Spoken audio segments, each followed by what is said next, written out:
जय हिंद साथियों। इस क्वेश्चन सीरीज में हम आपके लिए एसएससी एमटीएस के ऐसे इम्पोर्टेंट क्वेश्चंस को लेकर आए हैं जो कि आपके डेली एसएससी एमटीएस के जो पेपर्स हो रहे हैं सारी शिफ्टों के, उनको एनालाइज करके बनाई गई है। तो चलिए देखते हैं किस प्रकार से आपसे अगली शिफ्टों में क्वेश्चंस पूछे जा सकते हैं।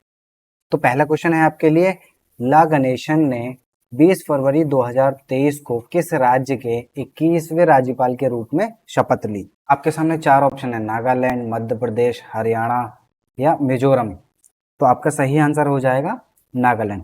ऐसे ही अगर देखते हैं कि मध्य प्रदेश का राज्यपाल कौन है, तो मध्य प्रदेश का राज्यपाल है मंगूभाई छगनभाई पटेल। ठीक है। अगर ऐसे देखते हैं कि हरियाणा का कौन है, तो हरियाणा के हैं बंडारू दत्तात्रेय। ठीक है। ऐसे ही अगर मिजोरम की बात करते हैं तो मिजोरम के राज्यपाल कौन है, तो मिजोरम के राज्यपाल हैं हरि बाबू। तो चलिए अगले प्रश्न की ओर आते हैं। अगला प्रश्न है आपके लिए, स्थिरता के साथ विकास और आत्मनिर्भरता की प्रगतिशील उपलब्धि किस पंचवर्षीय योजना का उद्देश्य था? तो आपके सामने चार ऑप्शन है, पांचवी, तीसरी, चौथी व दूसरी। तो इसका सही आंसर हो जाएगा चौथी। तो यह उद्देश्य चौथी पंचवर्षीय योजना का था। अगर आपसे यह पूछ लिया जाए कि चौथी पंचवर्षीय योजना किस सन में रही, तो 1969 से 74 के मध्य चौथी पंचवर्षीय योजना रही। अगर बात करते हैं दूसरी पंचवर्षीय योजना की, तो 1956 से लेकर 1961 तक रही। अगर बात करते हैं तीसरी पंचवर्षीय योजना की, तो 1961 से लेकर 66 तक रही। अगर बात करते हैं पांचवी पंचवर्षीय योजना की, तो ये 1974 से 1978 के मध्य रही। तो चलिए अगले प्रश्न की ओर आते हैं। अगला प्रश्न आपके सामने है कि फाइलम से संबंधित जीवों को फ्लैट वर्म भी कहा जाता है। आपके सामने चार ऑप्शन है, टेनोफेरा, पोरीफेरा, पथुकृमि या निडारिया। तो इसका आंसर हो जाएगा ऑप्शन नंबर सी, पथुकृमि। अगले प्रश्न की ओर चलते हैं। तो अगला प्रश्न आपके सामने है, निम्नलिखित में से कौन सा त्योहार राज्य का जोड़ा सही नहीं है? तो ओणम केरल, हॉर्नबिल तमिलनाडु।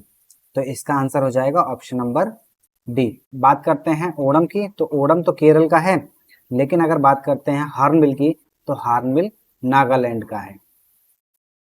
तो हॉर्नबिल कहाँ का त्योहार है? नागालैंड का। ऐसे ही अगर बात करते हैं तमिलनाडु की, तो तमिलनाडु में पोंगल, थाईपुसम जैसे त्योहार मनाए जाते हैं। अगले प्रश्न की ओर चलते हैं। अगला प्रश्न आपके सामने है, भारत के संविधान के अनुसार निम्नलिखित में से कौन राज्यसभा का पदेन सभापति है? चार ऑप्शन है, प्रधानमंत्री, राष्ट्रपति, उपराष्ट्रपति या वित्त मंत्री। तो इसका सही आंसर हो जाएगा ऑप्शन नंबर सी, उपराष्ट्रपति। अगर बात करते हैं कि उपराष्ट्रपति का कार्यकाल कितने वर्ष का होता है, तो उपराष्ट्रपति का कार्यकाल 5 वर्ष का होता है तथा उपराष्ट्रपति को पद की शपथ राष्ट्रपति द्वारा दिलाई जाती है तथा वह अपना त्याग पत्र भी राष्ट्रपति को ही देता है। अगले प्रश्न की ओर आते हैं।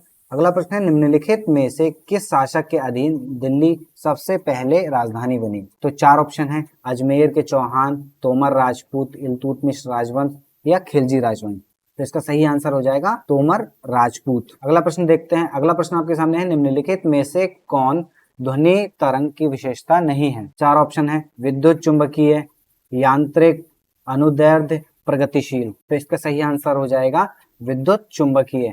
तो विद्युत चुंबकीय ध्वनि तरंग की विशेषता नहीं है। अगला प्रश्न देखते हैं, निम्नलिखित में से कौन सा सरकार द्वारा राजस्व प्राप्ति नहीं है? तो इसका सही आंसर हो जाएगा सरकारी संपत्तियों की बिक्री। यह वह प्रश्न है जो आपके एसएससी में आए हुए भी हैं तथा इनसे क्वेश्चन डेफिनेटली बनेंगे। तो आप इन क्वेश्चंस को एकदम रट जाइएगा तथा इन पे आधारित जो मैं और क्वेश्चन कराने पर फोकस देता हूं, उन प्रश्नों को भी ध्यान से देखिएगा। तो अगला प्रश्न है, उत्तर वैदिक युग ऋग्वैदिक युग से किस प्रकार भिन्न है? तो पहला है कि उत्तर वैदिक काल में सभाओं को महत्व प्राप्त हुआ। दूसरा है, जनजातीय अधिकार प्रादेशिक बन गया। तो नीचे दिए गए कूट का प्रयोग का सही उत्तर चुनिए। तो इसका आंसर हो जाएगा ऑप्शन नंबर बी, केवल 2। तो जनजातीय अधिकार प्रादेशिक बन गए, तो यह इसकी भिन्नता दर्शाता है। अगला प्रश्न आपके सामने है कि चालुक्यों की राजधानी कौन थी?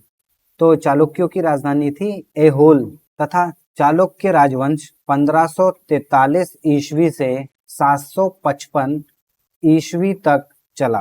अगर बात करते हैं हम चालुक्यों के संस्थापक की, तो चालुक्यों का संस्थापक कौन था? पुलकेशिन प्रथम। अगले प्रश्न की ओर चलते हैं।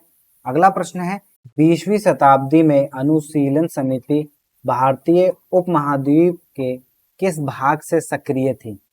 तो पहला ऑप्शन है मद्रास, बंगाल, पंजाब या बॉम्बे। तो इसका सही आंसर हो जाएगा बंगाल। अगले प्रश्न की ओर चलते हैं। मेट्टू बांध निम्नलिखित में से किस नदी पर है? कावेरी, कृष्णा, वैगई या पेरियार। तो इसका सही आंसर हो जाएगा कावेरी नदी पर। अगर बात करते हैं कि ये है कहाँ पे, तो ये तमिलनाडु में स्थित है। पेरियार नदी पर मुल्ला पेरियार बांध बना हुआ है।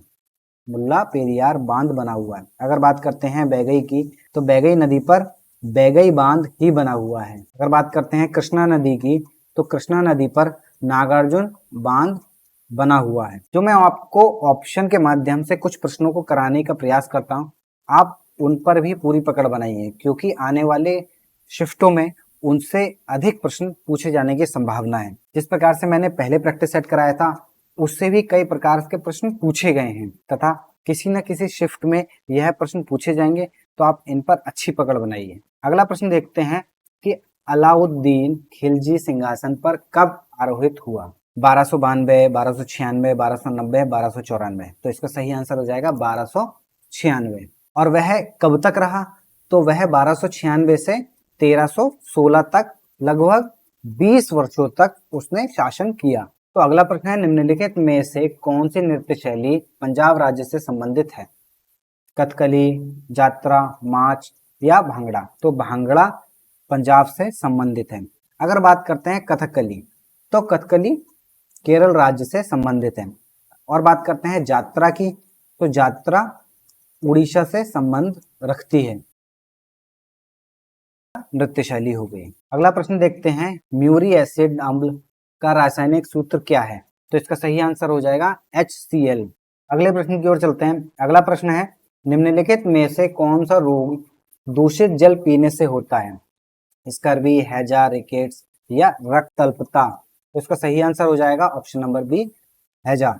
अगला प्रश्न देखते हैं, समूह 16 के तत्व के सबसे बाहरी कोश में कितने इलेक्ट्रॉन होते हैं? तो समूह 16 के तत्व के सबसे बाहरी कोश में 6 इलेक्ट्रॉन होते हैं। अगला प्रश्न है निम्नलिखित में से किस स्थान पर 7 अगस्त 1905 को स्वदेशी आंदोलन की औपचारिक उद्घोषणा की गई थी? तो इसका सही आंसर हो जाएगा कलकत्ता टाउन हॉल। आपसे यह प्रश्न भी पूछ सकता है कि स्वदेशी आंदोलन कब हुआ था? तो स्वदेशी आंदोलन 7 अगस्त 1905 को हुआ था। तथा स्वदेशी आंदोलन के प्रमुख तथा मुख्य चेहरे कौन कौन से थे? तो स्वदेशी आंदोलन में बाल गंगाधर तिलक जी, बिपिन चंद्र पाल जी तथा लाला लाजपत राय जी, यह प्रमुख चेहरे आपको स्वदेशी आंदोलन में देखने को मिलते हैं। अगला प्रश्न है, संविधान का निम्नलिखित में से कौन सा अनुच्छेद किसी भी जाति के उम्मीदवार को सार्वजनिक रोजगार के किसी भी अवसर के लिए आवेदन करने का अधिकार देता है? तो इसका सही आंसर हो जाएगा ऑप्शन नंबर ए, अनुच्छेद 16(2). अगर बात करते हैं 17 की, तो 17 अस्पृश्यता का उन्मूलन से संबंधित है। अगर बात करते हैं 18 की, तो 18 उपाधियों के अंश से संबंधित है। और बात करते हैं 15 की, तो 15 जाति, धर्म, लिंग, स्थान के आधार पर भेदभाव नहीं किया जाएगा, इससे संबंधित हमारा आर्टिकल 15 है। तो चलिए अगले प्रश्न की ओर चलते हैं। अगला प्रश्न है निम्नलिखित में से किस वस्तु को GST से छूट प्राप्त है? हैंड सैनिटाइजर, पेन, मानव उपयोग के लिए शराब या वेंटिलेटर। तो इसका सही आंसर हो जाएगा मानव उपयोग के लिए शराब। अगले प्रश्न की ओर चलते हैं। अगला प्रश्न है, राजा रेड्डी और राधा रेड्डी निम्नलिखित में से किस नृत्य से संबंधित हैं? भरतनाट्यम, कुचिपुड़ी, उड़ीसी या कथकली। तो इसका सही आंसर हो जाएगा कुचिपुड़ी।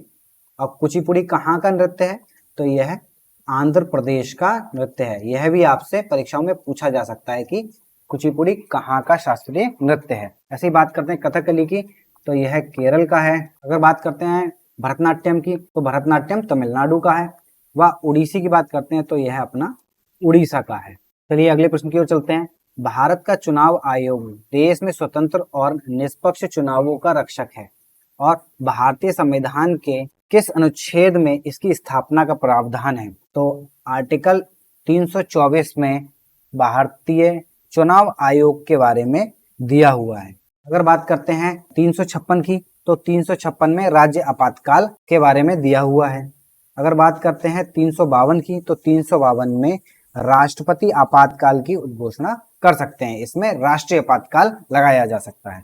अगर बात करते हैं अनुच्छेद 101 की, तो संसद के स्थानों में रिक्तियां होने के संबंध में। अगले प्रश्न की ओर चलते हैं। अगला प्रश्न है, प्रति इकाई समय में किसी वस्तु के वेग में परिवर्तन की दर को क्या कहा जाता है? औसत गति, औसत वेग, त्वरण या गति?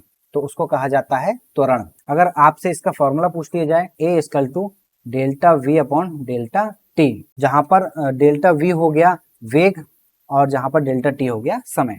अगले प्रश्न की ओर चलते हैं। अगला प्रश्न है, रणजी ट्रॉफी 2022-23 किस टीम ने जीती? कर्नाटक, दिल्ली, संदर्भ या सौराष्ट्र? तो इसका सही आंसर हो जाएगा सौराष्ट्र। तथा सौराष्ट्र ने किसे हराया? तो सौराष्ट्र ने बंगाल को हराया। अगले व अंतिम प्रश्न की ओर चलते हैं। महात्मा गांधी नई श्रृंखला के 2000 रुपए के नोट के पीछे क्या है? मंगलयान, लाल किला, रथ के साथ हम्पी या सांची स्तूप? तो इसका सही आंसर हो जाएगा मंगलयान। तो यह थे आपके मोस्ट इंपॉर्टेंट क्वेश्चंस जो एसएससी एमटीएस आपसे किसी न किसी शिफ्ट में 110% पूछेगा। तो आप इन प्रश्नों को अच्छे से याद करिए व इनसे संबंधित और प्रश्नों को हल करने का प्रयास करिए। डेली प्रैक्टिस सेट लेकर आ रहे हैं, आप डेली प्रैक्टिस सेट जरूर दीजिए ताकि आपको अनुमान लगता रहे कि आपकी तैयारी का लेवल क्या है व और किस प्रकार से प्रश्न बन सकते हैं। क्योंकि day by day SSC MTS अपना लेवल थोड़ा अप करता जाएगा, क्योंकि बच्चे डेली एनालाइज देखते हैं, उससे बच्चों को अनुमान लग जाता है कि पेपर का स्तर अब इस प्रकार से आ रहा है, तो थोड़ा सा लेवल बढ़ा देते हैं। तो इसी प्रकार से हमने अपने टेस्ट सीरीज को थोड़ा मॉडिफाइड किया है, ताकि अगर एसएससी एमटीएस अपना लेवल थोड़ा अप करे तो यह भी क्वेश्चन हम कवर कर सकें, ताकि हमारा जीएस में अच्छा स्कोर 20+ स्कोर हर कीमत पर रहे। तो आप इन प्रश्नों को अच्छे से देखिए, याद करिए व डेली एनालाइज लेकर आ रहे हैं आप, उन वीडियो को देखिए। धन्यवाद।